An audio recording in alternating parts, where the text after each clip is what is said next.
I never thought silence could have weight until the night it pressed against my ears like hands trying to stop me from breathing. That night was the beginning of the first story, though I didn't know it yet. I thought it was just another shift, another routine drive home, another quiet hour before sleep.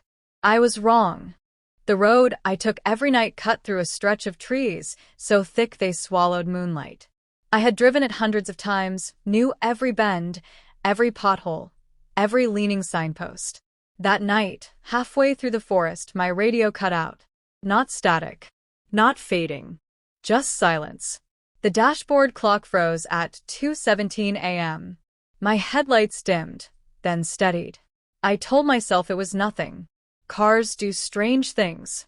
Forests mess with signals. That's what I told myself as I slowed down. Then I saw the woman standing on the shoulder of the road.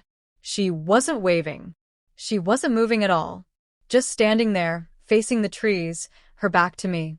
She wore a pale dress that looked wrong for the weather, thin fabric clinging to her like damp paper. I rolled past her slowly, my heart thudding, my eyes locked on the rear-view mirror. She didn't turn, didn't react. As my car passed, the silence deepened, like the world had leaned closer to listen. A mile later, my phone buzzed. No signal. One missed call. From my own number. I laughed then, a shaky sound, and told myself it was some glitch. But when I looked back at the road ahead, she was there again. Standing in the middle of the lane this time, facing me. Her face was wrong. Not blurred, not hidden, just wrong. Her eyes were too wide, her mouth stretched into something that tried to be a smile but failed. I slammed the brakes, tires screaming, the car skidding sideways. When it stopped, the road was empty. I sat there for a long time, breathing hard, until the clock on the dashboard started ticking again. 2:18 a.m. The radio crackled back to life. I drove home shaking, convinced my mind had played tricks on me. The next morning, the news reported a woman struck and killed on that road years ago. Same pale dress. Same time. 2:17 a.m. They said drivers still reported seeing her. I told myself I wouldn't drive that road again. But the missed call stayed on my phone. Every night at 2:17, my phone buzzed. Always one missed call. Always from my own number. Even when I turned it off. Even when I removed the battery. And sometimes, when the house was quiet and the lights were off, I could swear I heard footsteps outside my bedroom door, slow and patient, like someone waiting for me to answer. The second story began in a place meant to feel safe. It was an apartment building with thin walls and friendly neighbors. People smiled in the hallway, nodded in elevators, complained about noise and parking like everywhere else. The kind of place where nothing bad was supposed to happen. I lived on the third floor, right across from an elderly man everyone called Uncle Rahim. He always smelled like old books and tea. He waved every morning. He never missed a day. Until one morning, he didn't wave back. I knocked on his door. No answer. I shrugged it off. People get sick. People sleep in. That night, around 3 a.m., I heard knocking. Soft at first. Then harder. From inside my apartment. I froze in bed, staring at the door to the hallway. The knocking wasn't there. It was coming from the wall behind my head, the wall that separated my apartment from Uncle Rahim's. 3 slow knocks. A pause. 3 more. I pressed my ear to the wall. Silence. The next night, it happened again. Louder this time. More urgent. I knocked back without thinking. The moment my knuckles touched the wall, the knocking stopped.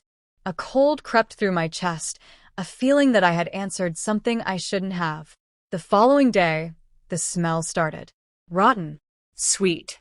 Heavy. The kind of smell that sticks to the back of your throat. Management finally forced. Open Uncle Rahim's door. He had been dead for days, maybe weeks. They said he'd passed peacefully in his chair. Natural causes. That should have been the end of it. But the knocking didn't stop. It moved. First from the wall, then from the ceiling, then from the floor beneath my feet. Always 3 knocks. Always waiting. Neighbors complained. Some said they heard whispering. Others said they felt someone sit on their bed at night. One family moved out suddenly, leaving furniture behind, eyes hollow when they passed me in the hall. One night, the knocking came from my bathroom mirror. 3 taps, perfectly synchronized with my own heartbeat.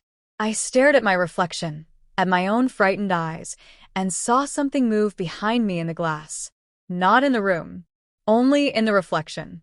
A figure standing too close, mouth open as if knocking from the inside of my head.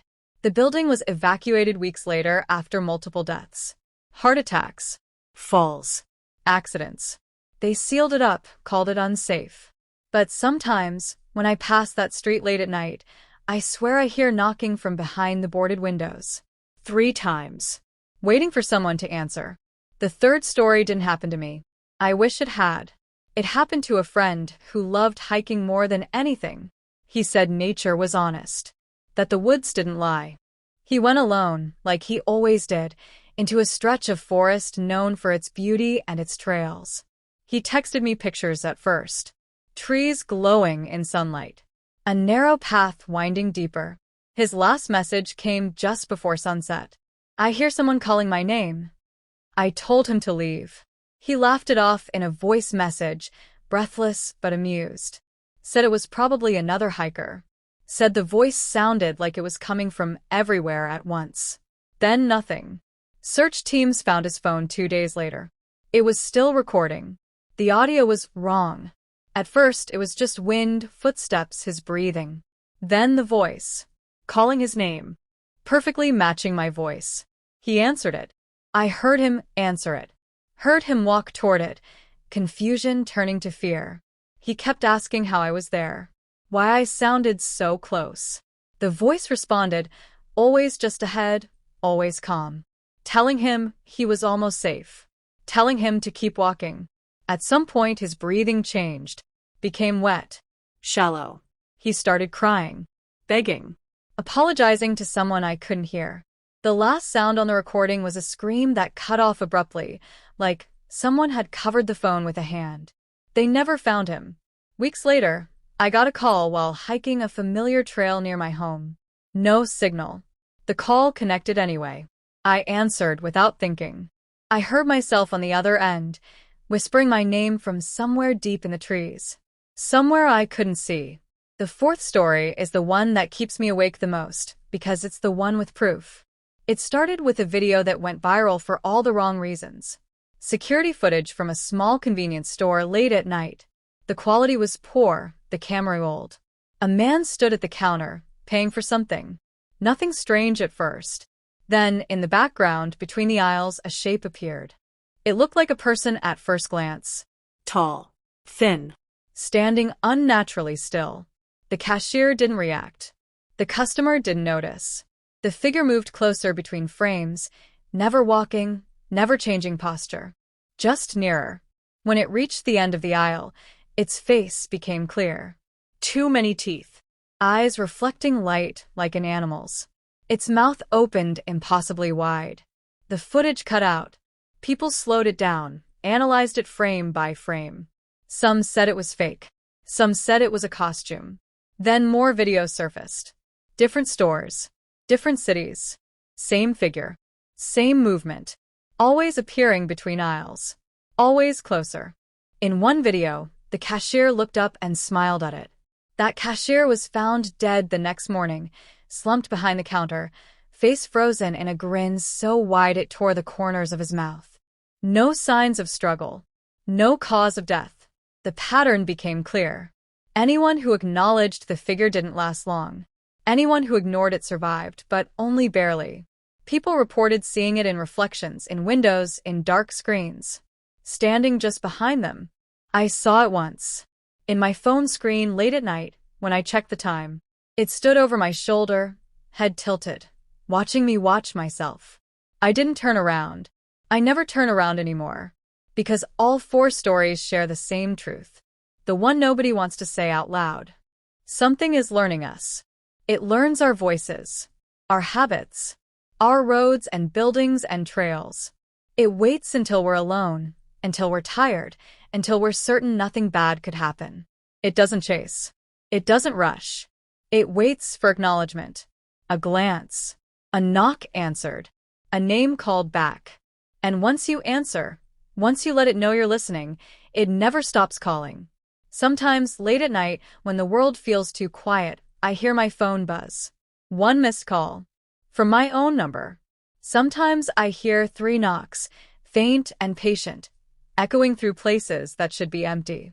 Sometimes, when I close my eyes, I see a figure standing just out of reach, smiling with too many teeth, waiting for me to look directly at it. I don't know how many stories like these exist. I don't know how many people have vanished, smiled themselves to death, followed familiar voices into the dark. But I know this. If you hear your name when you're alone, don't answer. If something knocks from the wrong side of a wall, don't knock back. If you see something standing too still, too close in the corner of your vision, don't look directly at it. Because some horrors don't need to break in. They only need you to let